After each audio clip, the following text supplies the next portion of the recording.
if you like to go for designers and you have the coins, you can go ahead. Berlin is actually surprisingly one of the cheapest cities. I said cities, not states, so cities, major cities. Hi everyone, welcome to my channel. My name is Evelyn. Welcome to my channel. If you are new here, welcome. If you are seeing my face for the first time, welcome.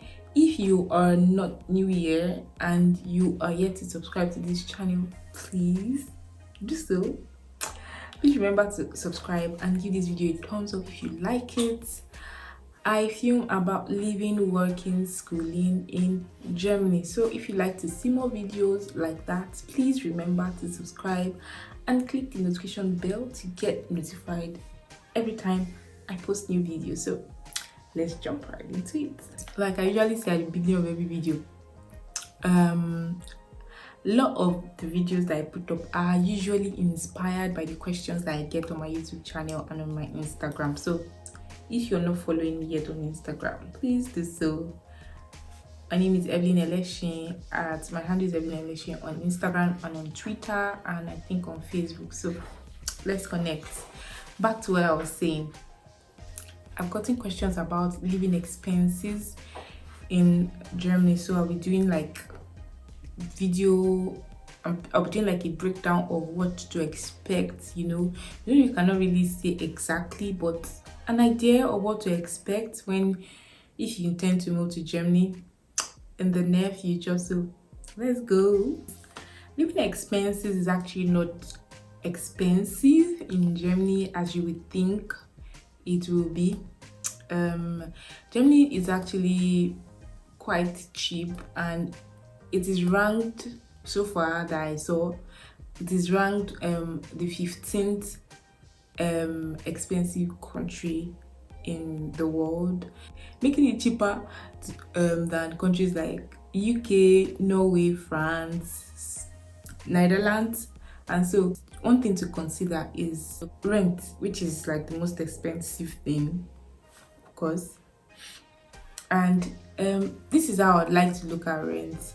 It depends on where you would like to stay. If you're flexible with where you would like to stay, for instance, if it's going to be far from the central, if you don't mind staying far from the central, and you could get an apartment that is cheaper than staying in the central. So for instance, you live in Berlin. If you are staying in the center of Berlin, your apartment is going to be more expensive than someone that stays in Spandau or somewhere far away from the center.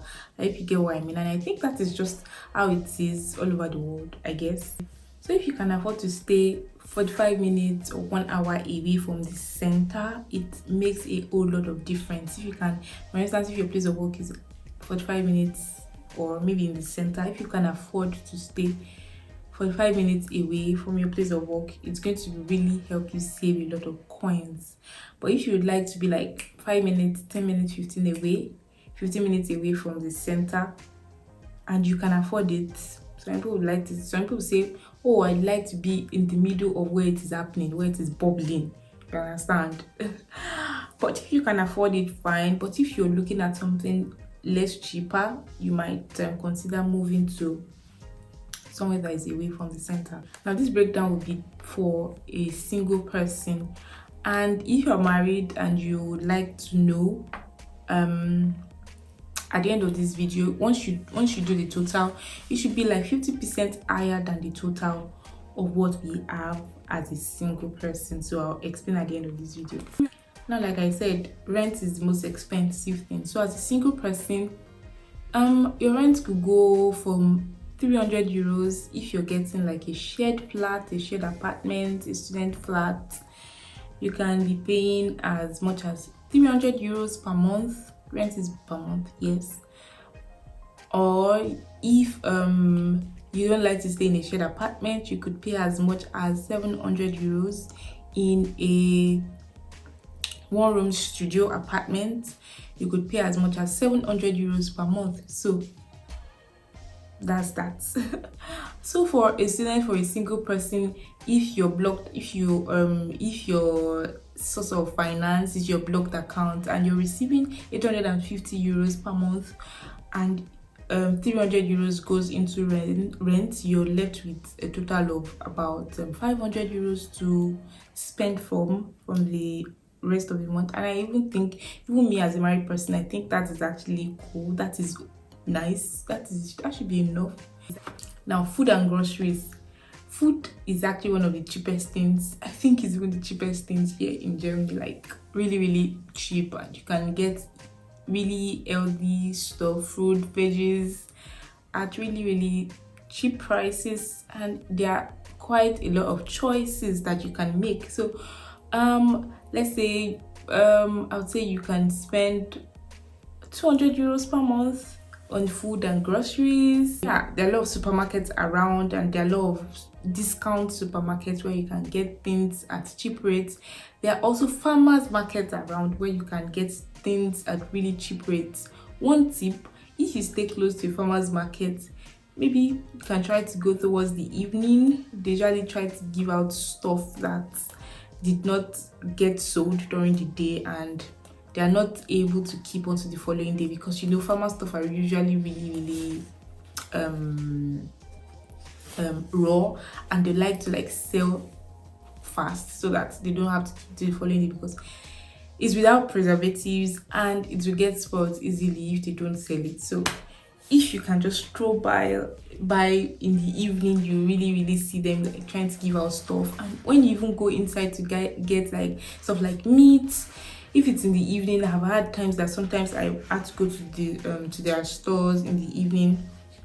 Last time I went to a friend's place, I just stopped by a farmer's market and I bought some meat, and they gave me a massive one. Like they were like, oh, just take this for the same price. So that works too. Now, next on my list is utilities. Utilities are TV. You have to pay for TV per month, internet, phone bills if you're buying airtime, and that should sum up about 200 euros. Really, even me as a couple here, I think that's about how much we spend on stuff like that. So yeah, your internet, your phone, your TV license, that should come up to at most 200 euros in a month. Now go on to transport. Actually, for a student, your semester contribution covers for your transport around the city, so that will be 0 euros for you as a student. Your student ID card is usually your transport card around the city, you know, except maybe you are traveling outside the city to visit a friend or just to go for tourism and stuff like that. And if you're not a student, maybe you're working here, transport I think ranges from 60 to 70 euros per month. And I'd advise you buy a ticket per month because it's usually less expensive than buying hourly, but it depends on how your work is and how flexible you are. For some people, they have to just go to work like maybe once or twice a day, or sorry, a week, and maybe they can get hourly or weekly, or maybe it's 1 week off, 1 week on, maybe they have to work from home sometimes. But you know, per month it should not be maximum of 100 euros around the city. So yeah. Health insurance, there are a lot of I think about 2 major health insurance companies I know of. I know there could be more, I'm sure there are more in Berlin. So an average of 110 euros per month. It could be more because I don't want to go into details of it because it's a bit technical, but it could be more. And if you're employed here, your employer is going to be contributing some part of your health insurance, and some part is going to be contributed also by you from your gross salary. So you don't get to pay directly, you don't get to pay it yourself, it gets deducted from your gross paycheck. So basically I would not consider that as an expense because it's taken from your gross and you don't pay it by yourself. So yeah, like I said before, food is cheap. Also, hanging out and eating out is relatively not expensive. Like you can get a pizza box for €2, €3. I remember when we went to the US and they were selling pizza for $10. I'm like, what? And I'm like, are you kidding me? We could get this for €2-3 in Germany and it will be piping hot and to be delivered to my doorstep. And if I'm lucky, they could even give me a box of potato chips as bonus. So yeah, things are that cheap. Food especially are that cheap, is that cheap in Germany. Hanging out, you can just go out with small change and have fun with friends. There are actually a wide range of restaurants and places that you can try food from. Lot of restaurants from all over the world are really represented in Berlin, in Germany. So if you are not someone who eats out all the time, maybe once in a while, maybe once a week, twice a week, you could budget €50, €60, between 50 and €100 per month to eat out and hang out with friends. Also, clothing is not so expensive, but it depends on your choice. If you like to go for designers and you have the coins, you can go ahead.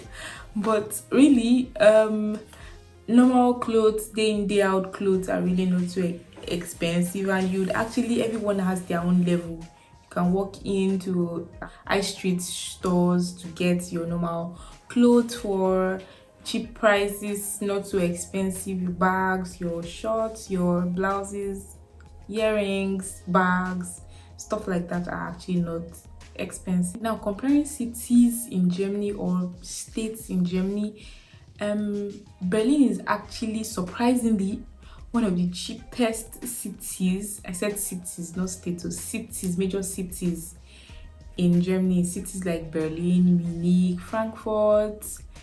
So Berlin is like the cheapest cities to live in Germany. Munich, Bavaria, is the most expensive city to live in Germany. So if you are looking at settling down in Munich, even though I prefer Munich to Berlin, that's just for another day. You can get a one-room flat in Munich for as high as 8,200, and whereas in Germany, in Berlin, you can get for 700, 800 euros. But in Munich, rent is really high and a lot of things are really high, and it's a city where has remained expensive over a period of time, and it is known for that. Even though when you compare it to source of livelihood, is a bit higher, like salaries averagely are considered higher in Munich than other parts of Germany. So I think, yeah, it just works that things are more expensive because maybe the income is higher. I don't know, I'm not an economist. So cities like Kiel, like Leipzig are considered to be cheaper than cities like Berlin, like Munich, like Frankfurt, and you could actually get a bedroom flat for as cheap as 500 euros. So if you did the total of that could I think that could amount to between 1,005 euros per month. I mean between 800 and 1,005 euros, depending on if you're sticking to the low end or the higher end of my analysis. And as a married couple, you can increase that figure by 50%, you know, considering you and your partner. So I hope I'm able to break that down as much as you'd like to hear. So please give the video a thumbs up if you like it, and remember to subscribe. Please remember to subscribe, please. And yes, I'll see you on my next one. Remember to drop comments, questions that you have in the comment section, and I'll catch you on my next video. Bye. Cheers.